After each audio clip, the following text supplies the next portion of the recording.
Thanks, everybody, for coming. We'll have a couple more coming in just a minute.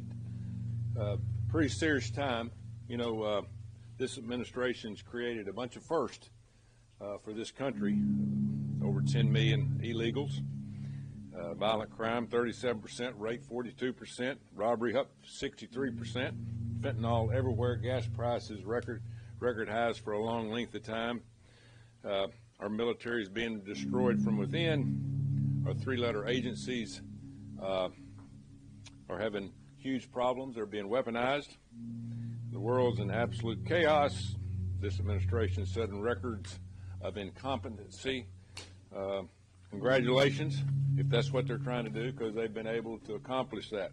And now, after multiple assassination attempts, they can't even give the former president and possibly future president security he and his family needs.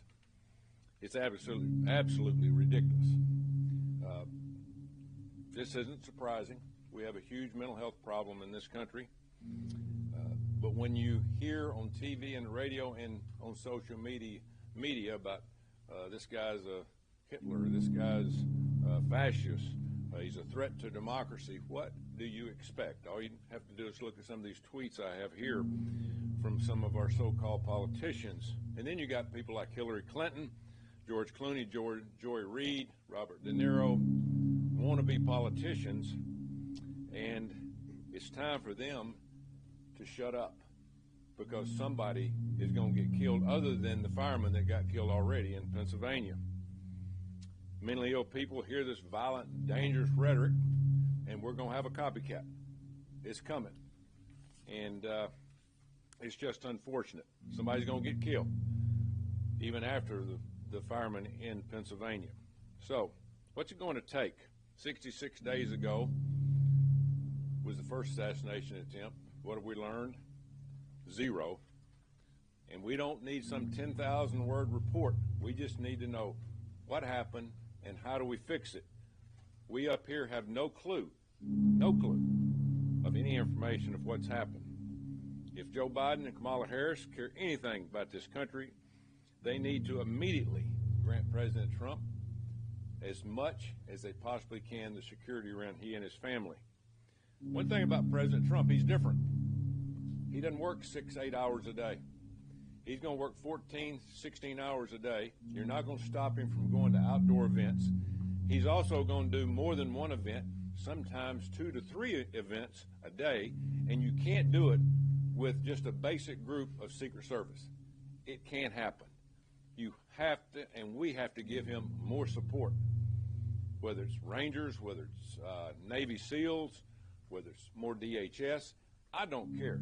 We got 48 days, and if we have something disastrous happen in this time frame between now and the election, we know what could happen. We need to take care of this president. Again, he is different. He's actually going to do his job. He's actually going to go out and do his campaigning. He's not going to sit in the basement. He's going to do what he needs to do. Folks, we're in DEFCON 1.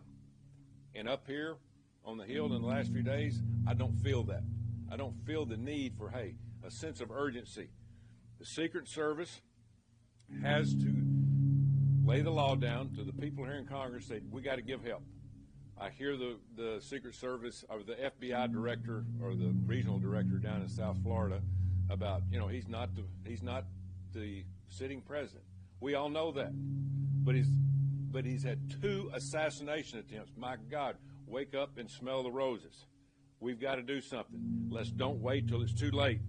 We are not a third world country, and I guarantee you third world countries give better protection to presidents and former presidents than what we do, and that's a shame.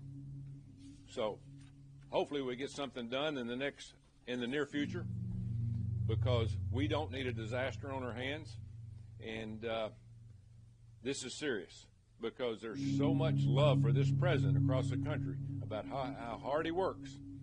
This administration is responsible for protecting him. That's very unusual when you have a former president having to ask the present administration that he's running against for protection. It's their time to put up and shut up.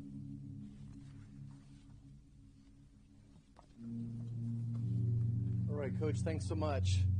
Well, it appears to be open season on presidential candidates you don't like. Last week, President Trump warned us on the debate stage about the hatred and lie being spread by the left and the mainstream media, making him a target. Now another attempt has been made on his life. Now, what was the media's response during the debate? They brushed it off.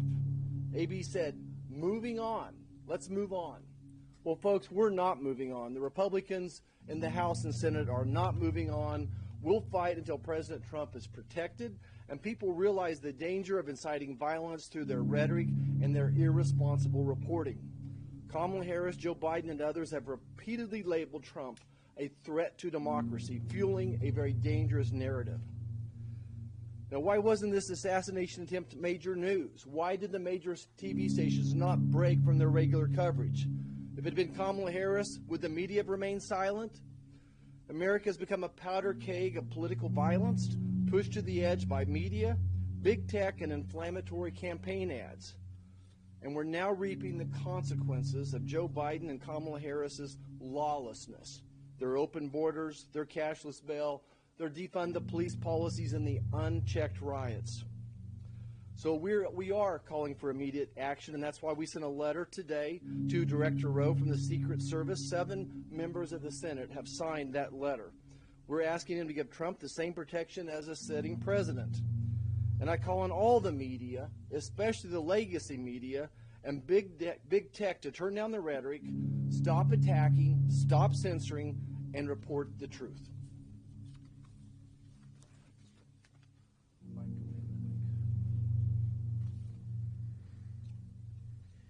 Donald Trump nearly lost his life. This is not the first time it's happened in the last couple months. It's the second time. This was a tragedy that fortunately was forestalled. This gunman, Mr. Ryan Ralph, decided it would be a good idea to hide and wait for him, knowing that he was going to be golfing that day, apparently having been tipped off somehow, hid himself in the bushes. And he had a GoPro and a military-grade weapon ready to be fired. Fortunately, a Secret Service agent apparently saw the barrel of the gun and fired shots before shots were fired, and Mr. Ralph fled.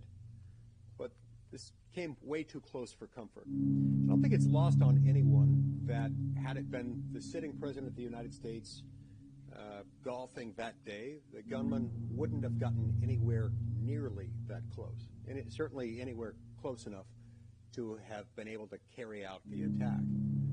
This guy was. He was within 500 yards, and it's very fortunate. We should all be grateful and uttering prayers of gratitude that it didn't end worse than it did, but it still came way too close. It's understandable that we offer a really high level of protection to sitting presidents of the United States. There are all kinds of reasons why the sitting president needs a large amount of security. But whereas here you've got a presidential candidate, the Republican candidate, the last standing impediment between a continuation of the current administration through Vice President Harris being elected this November, Donald J. Trump is the sole potential impediment to that.